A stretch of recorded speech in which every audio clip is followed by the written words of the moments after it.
Hey guys, welcome back to another Friday episode. This week it was better than last week. There's a bit more to talk about, which is great. So I'm going to start off with just reviewing on something I spoke about last week, and that was obviously I was suggesting there's going to be a new state of play happening this week. It was obviously being rumoured about and it actually did happen. So it was on August the 6th, which was the first day we had the state of play.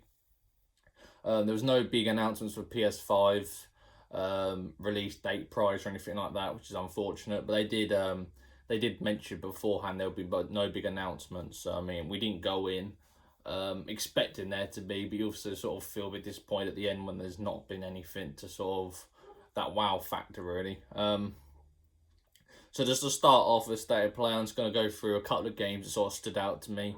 It was PS4 games, PSVR games, with a mixture of a bit of PS5 games here and there, which I'm quite surprised that they're still obviously talking about PS4 games since it's sort of coming to the end of its life cycle, and obviously Sony want you to move on to the PlayStation 5. But anyway, the first one that caught my eye was Hitman 3 in VR. So this is the first time you can actually play a Hitman game in VR, so you can go through the whole of Hitman 3 in the VR world on PSVR, which I think is really cool. And also, if you buy Hitman 3, you get Hitman 1 and 2 within that sort of game, and you can play those games in VR as well, which is really cool. So you get in 3 VR games in one, in theory. So that's was really interesting, and obviously it's a stealth game, so you sort of be stealthing around the VR. You've got all these different tools you can use to assassinate people. And obviously that's going on PS4 and PS5, which is really cool. So it'd be interesting to see on PS5 how VR sort of how it works, because I've obviously not mentioned anything about that.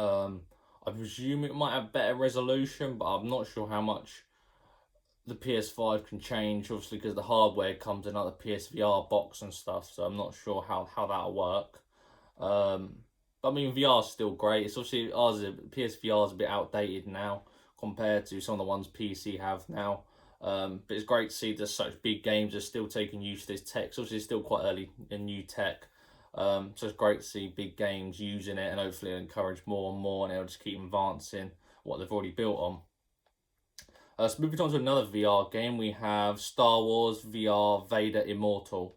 So this was announced months and months ago now, and it sort of just vanished out of nowhere, and it obviously popped up on Thursday.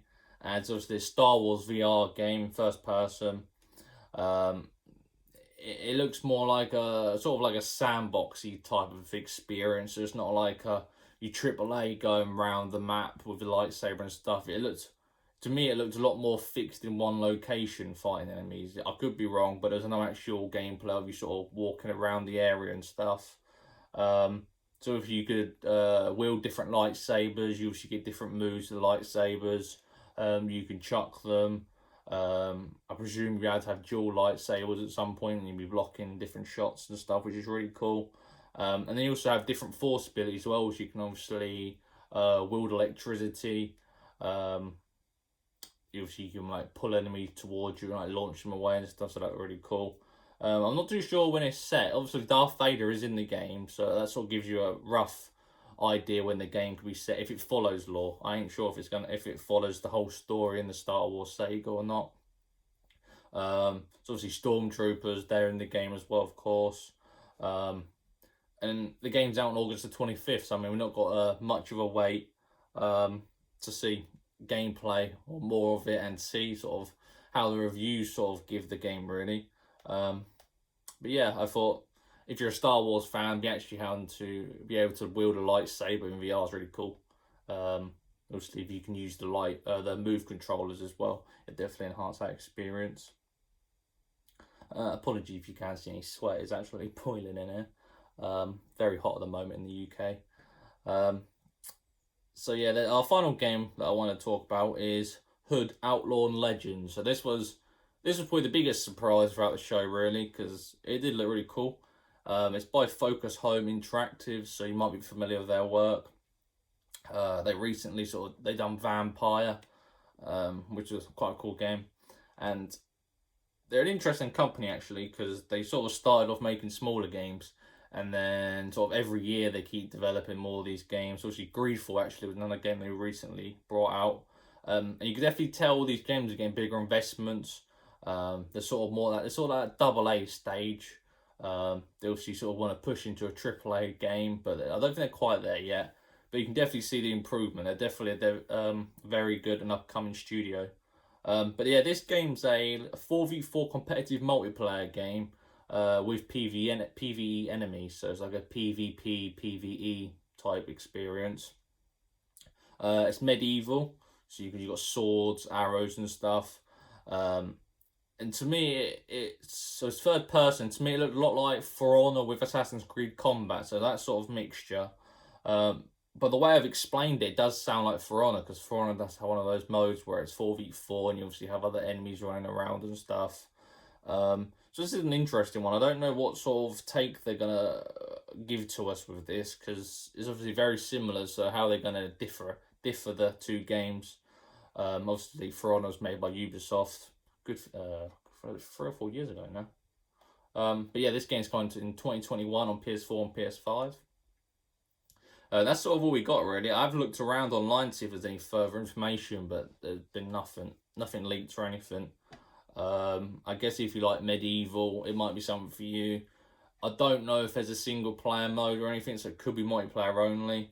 It obviously did say that PlayStation Plus is required to play multiplayer, so I don't know if maybe it's going to be free to play. Who knows? But it's definitely something different from Focus Home. I don't think they've really done anything multiplayer as of yet. So it'd be cool to see their take of it, and maybe it'll be some sort of live service game or something. See if they can build on what other companies have done with that, and see how they can develop it. Then yeah, something to if you're into that sort of game, to keep an eye on, really. And yeah, there was at the end they so there's sort of like the big sort of reveal at the end of the State of Play was more gameplay of Godfall. It didn't really do a lot for me, to be honest. I thought the game looked interesting, but it's more and more I've seen it, I've sort of gone there. It doesn't really seem to do anything different to what other games do, really. It's just like a hack and slash looter game. I've spoke about it before.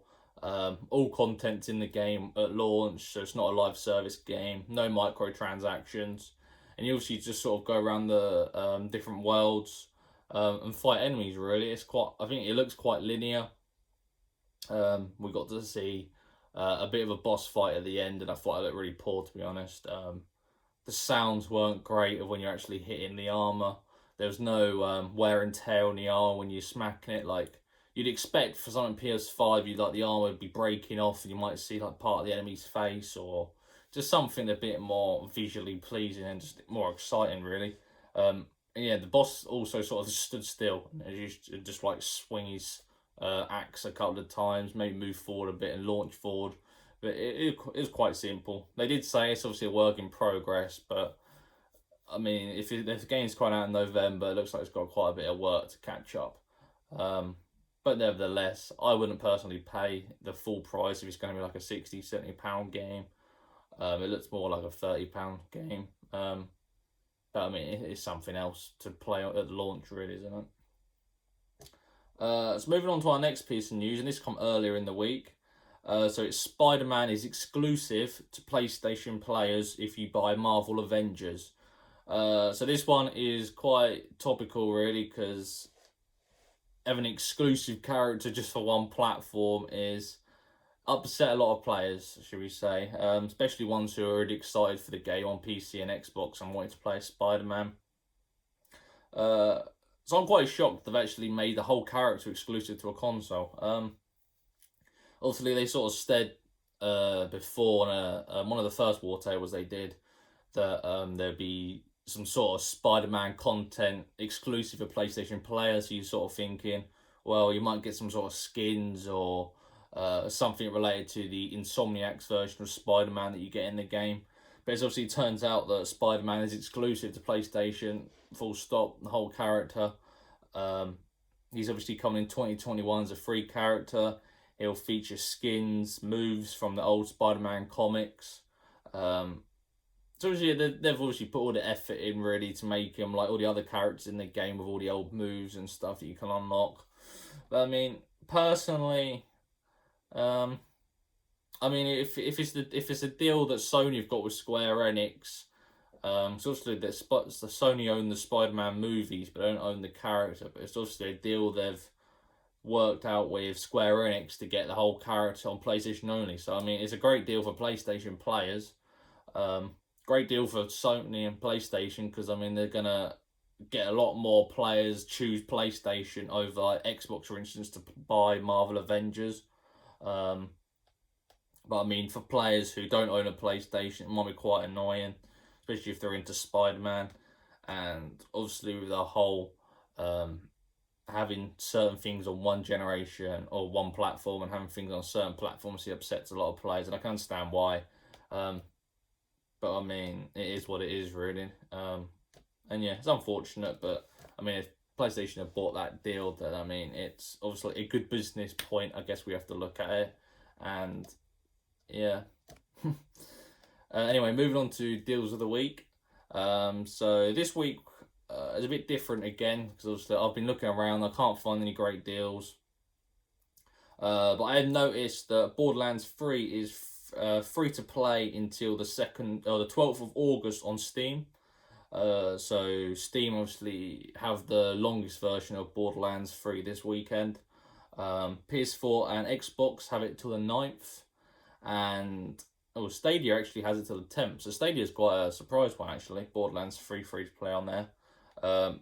Great for the players who actually have Stadia, I guess, to try it out. But I mean, I spoke about Borderlands 3 the other week. Obviously, it's packed full of content. And especially if you've got on Steam, you get it till next week, which is really cool. And then if you haven't played it on PlayStation, Xbox, you obviously got it for the whole weekend, which is really cool.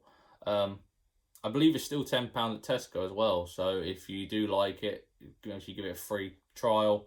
If you do like it, go to Tesco's if you got one local and try to pick it up for a tenner, and you got yourself a bargain. So that's really good. And then moving on to another deal that I thought it's another free deal, which I think is pretty good. And that's PS Now offering another 3-week 7-day trial. They also announced some new games for PS Now as well. So you got Hitman 2 and Greedfall on there now as well, which is really good. So obviously they brought the Hitman news to you earlier, so now you get to play Hitman 2 obviously for free if you want to use that with your trial.